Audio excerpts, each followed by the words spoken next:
Il y a de cela quelques années, ma maman a fait un violent accident de la circulation et puis elle s'en est sortie miraculeusement avec une double fracture au niveau du tibia.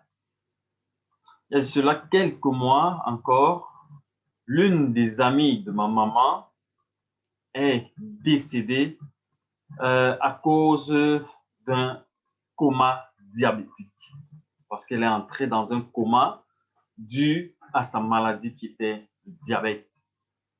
Il y a de cela quelques jours encore, il y a des camarades, des anciens camarades de classe, et en particulier du lycée bilingue de Touguébé où je fréquentais, ont fait des demandes d'aide dans le forum dans lequel nous sommes, demandant comment agir lorsque un patient est en train de faire un AVC.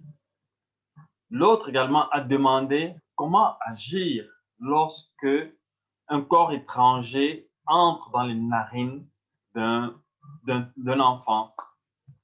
Donc, voilà juste quelques situations, quelques exemples de situations dans lesquelles nous, personnellement, nous pouvons intervenir. Et je suis certain que plusieurs d'entre vous avaient déjà été au cœur d'une situation où il faut intervenir rapidement. Et comme beaucoup d'entre nous, nous ne sommes pas préparés et donc nous ne savons pas agir correctement en ces moments-là.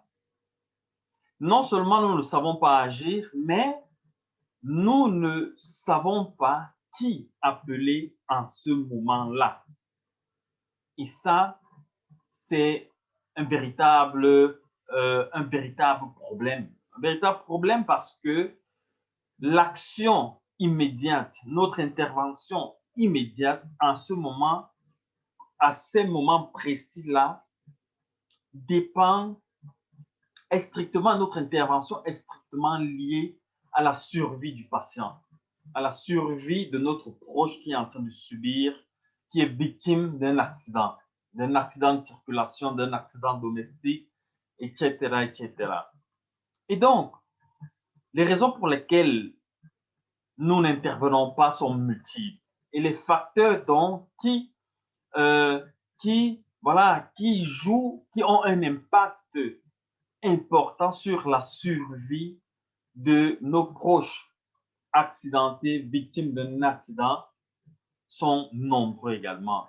En première position, on a euh, notre éducation et notre préparation. Deux facteurs qui nous concernent, nous, personnellement, et ce sont des facteurs qui ont un impact extrêmement important euh, euh, sur la vie, sur la survie même des victimes d'un accident. Je prends des cas d'exemple très simples.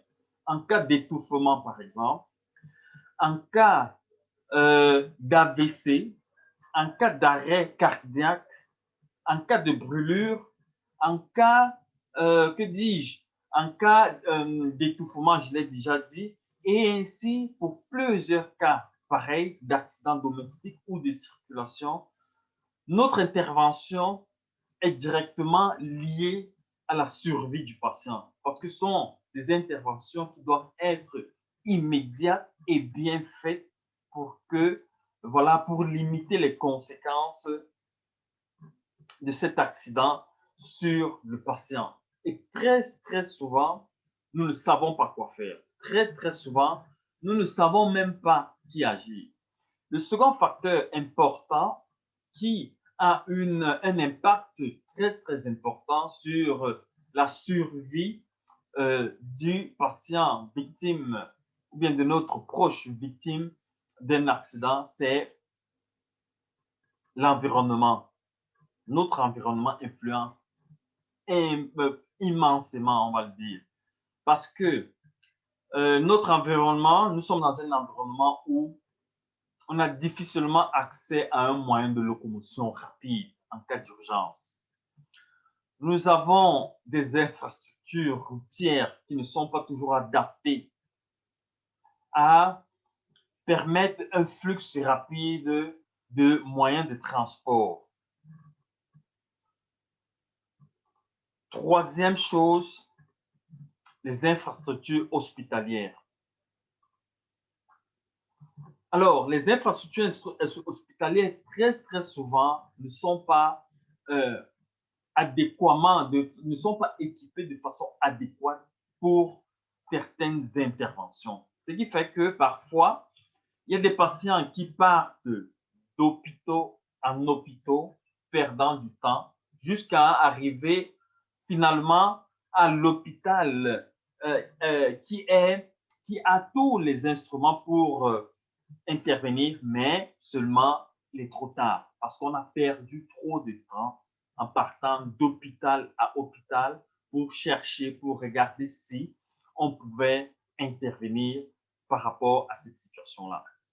Ça, c'est un autre facteur extrêmement important qui influence, mais de façon immense, sur le diagnostic, sur la survie même de la victime de l'accident. Autre aspect encore important qui a un impact important sur la survie d'une victime d'un accident, c'est la formation des professionnels de santé. Ça, c'est capital aussi. Ça, c'est capital parce qu'on pourra même être rapide pour amener le patient ou la victime dans un hôpital bien équipé pour intervenir. Mais cependant, s'il n'y a pas une formation qui suit, le patient ne sera pas très bien pris en charge. Donc, la formation du personnel est extrêmement importante. Donc, ces trois facteurs, c'est-à-dire notre formation personnelle et notre éducation, les moyens de transport pour facilement arriver dans des structures sanitaires, mais également la formation des professionnels de santé. Voilà, en général, trois grands facteurs qui influencent immensément sur le diagnostic d'une personne qui a eu un accident domestique. Je prends un exemple de l'étouffement d'un AVC, de l'étouffement d'une fracture, d'une brûlure, etc., etc. Ou même qui a eu un accident cardiovasculaire, un AVC, un arrêt cardiaque, ainsi de suite, ainsi de suite. Donc, ces trois facteurs-là ont un impact direct sur le devenir, sur le diagnostic du patient. Alors, qu'est-ce que nous pouvons donc faire face à ce genre de situation? Comment est-ce que nous pouvons donc agir? Alors, le plus important, c'est d'abord d'agir sur des leviers que l'on peut influencer facilement, c'est-à-dire agir sur les leviers de formation personnelle. C'est-à-dire, lorsqu'on est à la maison, par exemple, il faudrait que les parents sachent comment intervenir en cas d'accident domestique. Lorsqu'on est au travail, il faudrait que ceux qui sont au travail sachent comment intervenir en cas d'accident en lieu du service. Il faudrait que lorsqu'on va au champ, lorsqu'on est dans tel ou tel autre milieu, il faudrait bien qu'il y ait des gens, pas forcément des professionnels, mais il faudrait qu'il y ait des gens qui ont un minimum de connaissances en secourisme, un minimum de connaissances en gestes élémentaires de survie. C'est pour cette raison-là que également, dans mes bagages que j'ai ramenés de l'Italie, j'ai également mis ce document, un petit document qui parle de secourisme et les gestes élémentaires de survie. Parce que ceci est extrêmement important, non seulement pour nous personnellement, parce que justement nous pouvons sauver notre enfant, nous pouvons sauver notre femme, nous pouvons sauver notre mère, notre père, notre frère, qui est en train de faire un AVC, qui est en train de faire un arrêt cardiaque, qui est en train de s'étouffer, qui a eu une brûlure, ainsi de suite, ainsi de suite. Vu que nous ne pouvons pas intervenir sur l'aspect structure, c'est-à-dire structure routière et autres, nous ne pouvons pas intervenir non plus sur la qualité professionnelle sur la qualité des professionnels de santé, alors il faudrait agir sur soi-même d'abord pour pouvoir sauver d'abord son environnement. Et pour le faire, et pour bien le faire, il faudrait au moins avoir les gestes élémentaires de survie et de secourisme. Donc, pour contribuer également à sensibiliser la population par rapport à l'importance de connaître ces gestes élémentaires de survie, non seulement j'ai ramené ce document, mais aussi je me suis proposé de donner de partager mes connaissances, justement, en étant infirmier, de partager mes connaissances en la matière, de partager mes connaissances en secourisme, partager mes connaissances en gestes élémentaires de survie. Parce que dans notre cursus d'infirmier en Italie, il y a des modules qui sont carrément liés à des soins de secours. Nous sommes formés et non seulement nous sommes formés pendant notre cursus scolaire, nous sommes également obligés de nous former en soins de secours, même pendant notre cursus en tant que travailleur. Donc, il y a une formation continue que nous devons suivre au quotidien pour pouvoir toujours être en alerte lorsqu'il y a des situations qui demandent une intervention rapide. Donc, voilà. Pour ma part de contribution, je me suis proposé déjà dans certains établissements scolaires de la place pour dire, moi, je suis là pour telle période et si possible, j'aimerais partager mes connaissances, j'aimerais sensibiliser, sensibiliser les maîtres, tous ces professionnels qui travaillent dans les écoles avec des élèves pour pouvoir agir de façon rapide, de façon prompte en cas de nécessité. Parce que il n'est pas nouveau que dans les établissements aussi, il y a des enfants qui, dans certaines situations, ont besoin de soins de secours rapides avant même qu'on appelle les urgences. Il faut intervenir de façon rapide sur place. Et donc, pour des vidéos suivantes, je vais parler des gestes de secours, des gestes élémentaires de survie qu'on pourrait adapter, qu'on pourrait faire, pratiquer, justement, lorsque il y a ce type de situation qui se présente. Et ceci est d'autant plus important dans notre environnement parce que notre environnement n'est pas encore tellement n'est pas encore aussi développé pour que nous